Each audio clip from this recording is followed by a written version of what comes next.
Hi everyone, Gene Richards here again, attorney from the Williams Law Group, back on the Navigating DCPP podcast. Last week we discussed how to face the process of DCPP being involved in your family's life, right? When a call comes in, what happens next? This week we're discussing the step after that.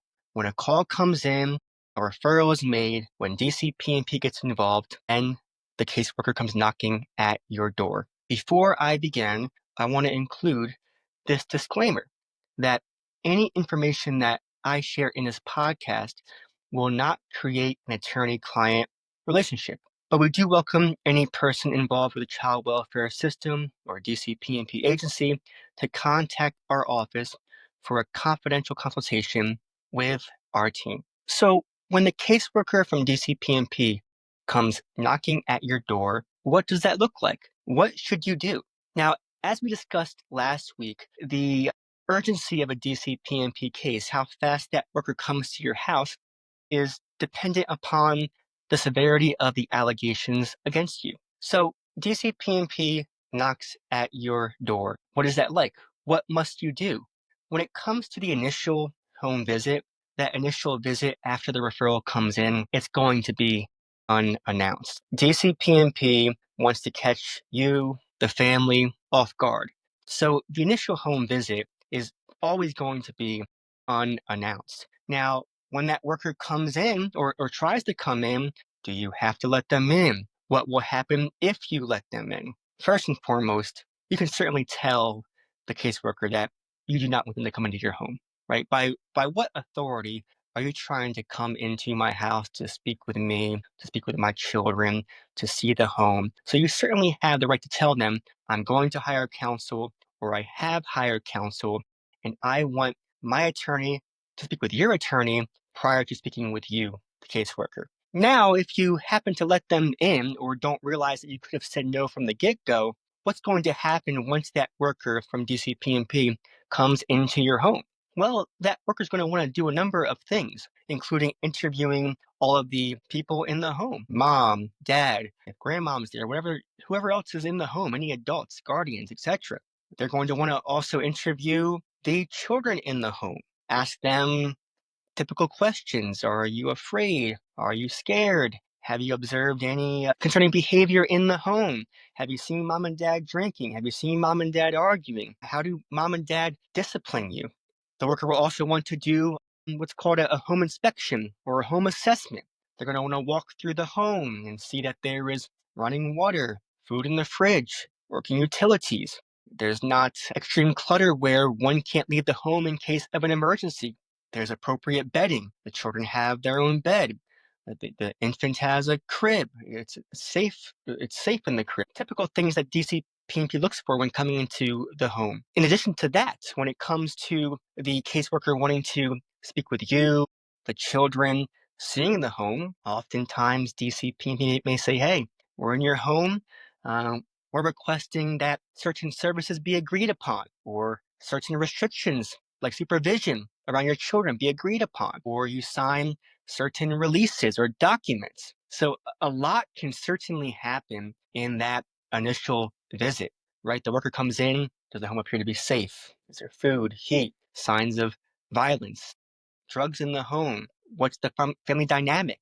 Who lives here? Is there a specific parenting time schedule if both parents aren't together in that home? They will also ask to speak with your child in private in an effort to not create any influence from the parents. They may ask to speak with both parents alone. For example, if there is an issue or an allegation of domestic violence. So a lot can certainly happen in that initial visit. There may be photographs of the home being taken. For example, if there's an allegation that the home is cluttered, is in disarray, there are hazards around the home, exposed wiring, things that are dangerous to children. They're also going to ask typically that they get access to school records, or call the daycare, or pediatric records, medical records.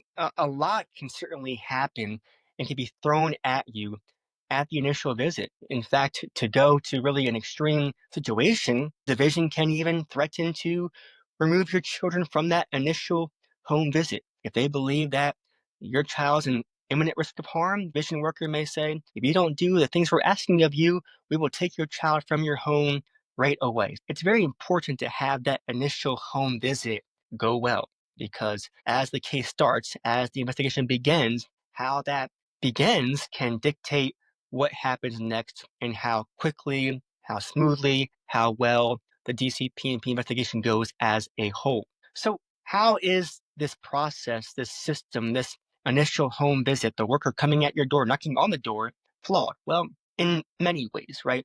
DCP&P stops by and says, you got to let us in. It's our policy. When a call comes in, we have to investigate. Therefore, you must open up that door. Well, okay, it's your policy, but what's the law say? What does statute say? Does a court order mandate you must come into the home, right? To be quite transparent, DCP&P themselves, like perhaps many state agencies, don't follow their own policy. So why must I, as the parent, say yes to all of your demands? Well, the truth is, you don't have to. The worker is going to tell you things that must happen according to the worker, but that is not necessarily true. So you might ask, well, Gene, how do I prevent this policy from being quote unquote required to be followed by me? And how do I say no to things the worker says must be done in order to prevent a specific action from DCP&P? Well, the biggest thing that you can do is to hire legal representation. Oftentimes, you hire a lawyer, and that lawyer will contact the DCP&P lawyer and put a halt to perhaps many unnecessary demands. And I'll give you a number of examples. I've dealt with specific situations like this time and time again. I had a case where the division came to a client's home. It was Friday evening, which is often the case that I discussed last week. When a call comes in, if it's emergent or urgent, DCPD might come to your home Friday at 8, Saturday at 2 a.m., Sunday, after hours and weekends. So there is no time frame that DCP&P may not show up at your home if it is an urgent situation. So DCP&P shows up, clients say, I don't want to let you in. DCP&P then comes with police officers saying, we have to come in. You must comply with us. Well, again, it still wasn't necessarily true. In fact, I advise personally the client to say, look, you want to see our son, you want to see our child, I'll show you our child through the glass door, through the window. You see he's fine. There's no immediate or imminent concerns. That should be sufficient. I tell them to do this, show the officer, hey, here's my child. You see he's fine. He's happy. He's smiling. There's no distress happening here, besides maybe you being at the home, the officer in DCP&P. You see the child, and guess what? They leave. We then get to reschedule on our own terms how that initial visit happens. It's about getting leverage. It's about being in control of DCP&P's investigation. Once we tell DCP&P, hey, I have a lawyer. Hey, I'll comply with this bare minimum situation, which they did. I then call their attorney for DCP&P and say, look, I know you have to check your boxes perhaps, interview family, see the child. Let's have an interview where I am present, where you are present, and get this done on our terms. We meet with DCP&P at their office, have maybe in total a 15 to 25-minute meeting with DCP&P at the office. They then do their home assessment, their inspection at the home. Then guess what? Case closed, right? So when we get in control of situations, these cases can move much, much quicker. Another situation, right? Numerous times, again, DCP&P tells a client at the initial visit, prior to hiring counsel, so this is the big deal right here, prior to hiring counsel, we want you to do evaluations, right? A call came in that you just drink all the time and you have a drinking problem. This call was made by, as often is the case, an angry ex, a bitter ex, someone who was in court with my client trying to fight for custody, trying to increase their own parenting time, trying to get a leg up in a family court matter. And so in this situation, right, this ex calls DCP&P and says, my client is drunk. She drinks all the time. She has issues. And guess what? It was entirely fabricated.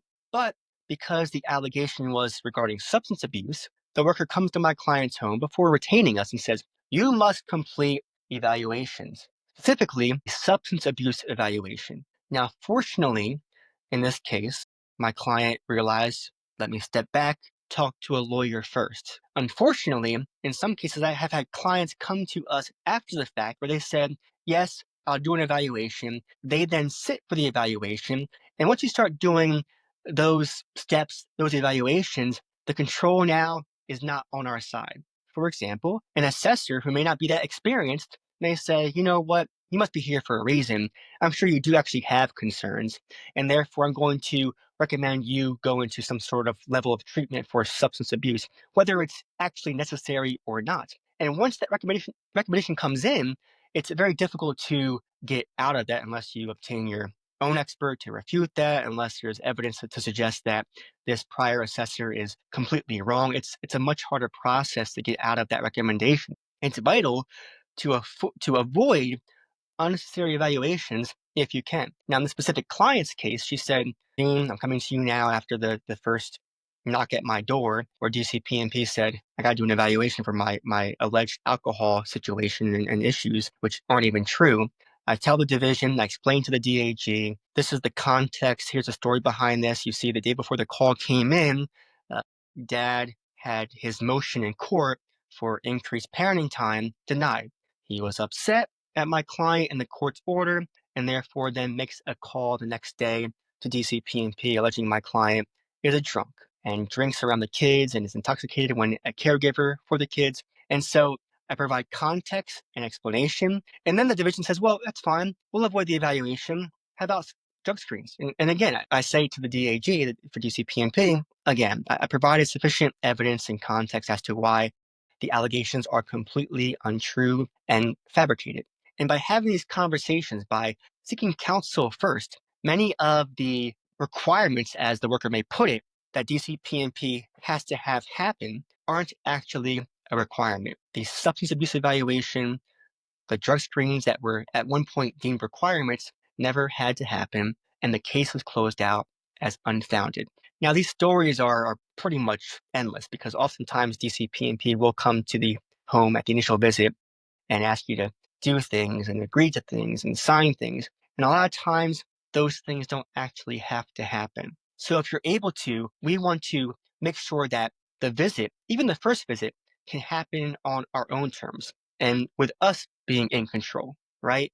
Make it scheduled. Make it happen a certain day. Come in prepared with counsel, because having counsel present, first of all, also has to have their client, them being DCPNP, has to be present for the meeting as well. So, right, having counsel, not just on your behalf, but also perhaps overseeing the caseworker who may not understand precedent, may not understand what's actually required, right? Having counsel present and that oversight, that perhaps check and balance, can lead to much better and quicker results. So it's important that when you have DCPNP knocking at your door, you delay, you tell them, I have counsel, I want to have my attorney talk to your lawyer first, or say I'm retaining counsel. You want to put a halt to any unnecessary services or threats or whatever else it may be. Because just to give you another idea quickly about how we can kind of put maybe loopholes in DCPNP's policy, right? And they're going to tell you, I have to talk to your children alone. Well, it depends on who you talk with. It's policy. There's wiggle room. I've had times where I've been present for a home visit and DCPNP talked to my client, the parent. They then talked to the children. And guess who was present for that interview with the children? I was. Now, policy says maybe I shouldn't have been there, but the worker didn't ask me to leave. Their attorney didn't ask me to leave. So guess what? I was there and present to hear and take notes to ensure that what the kids told the worker is what was actually reported to either the supervisor of DCPNP or to the parents. And so it was an option, or really an availability for me to listen into it and ensure that what was being said was being correctly recorded by the worker and really myself as well. And so a lot of times when DCPNP says at that initial visit to the home that things have to happen, it's not always necessarily true. In fact, it oftentimes is not true. It's their policy. Great. Well, it's not my policy, or perhaps your policy. You're not required to follow the policy of an office. You don't work for them. It's not your policy. So we have the reputation of really putting you back in control and getting the leverage that we need to really dictate and help steer the DCPNP investigation in the right direction. So again, As always, I want to thank you all for listening to this podcast. It's really important for me to share any knowledge I have in dealing with DCP&P on the front lines of child welfare law. We discussed today the importance of really having counsel from the get-go in a DCP&P investigation, including the initial knocking on your door from a DCP&P worker. Remember that DCP&P policy is not your policy. DCP&P workers may tell you you must do X, Y, and Z. That does not mean you actually have to do those things. Consult a lawyer, give us a call, talk with someone who knows how DCP&P operates, such as myself, such as our office, and we can help steer your case in the correct direction where there is hopefully a favorable result and a very quick result being made on your behalf. Please, as always, subscribe, share this podcast and prior episodes with your friends, family, those who just want to have a better understanding of how DCP&P works and who they are. Visit our website, give us a call if you have any questions, want to consult with a lawyer who understands how DCP&P operates. Now, next week, we're going to be talking about really, again, the next step in the DCP&P process. What are your legal rights during a DCP&P case as a parent? Again, what must you do? What must you say? What must you agree to? A lot of these things need to be known by a parent prior to agreeing or doing anything or even speaking with DCP, because every word you say can and often is written down or in some way recorded by a DCP&P worker in the DCP&P records or contact sheet. So please join me next week to discuss what your legal rights are as a parent or really any other guardian or anybody else involved in a DCP&P case. What are your rights? What are your legal rights? And we want to ensure that your legal rights are protected. So until then, please continue to listen to the podcast, and I will see you all then.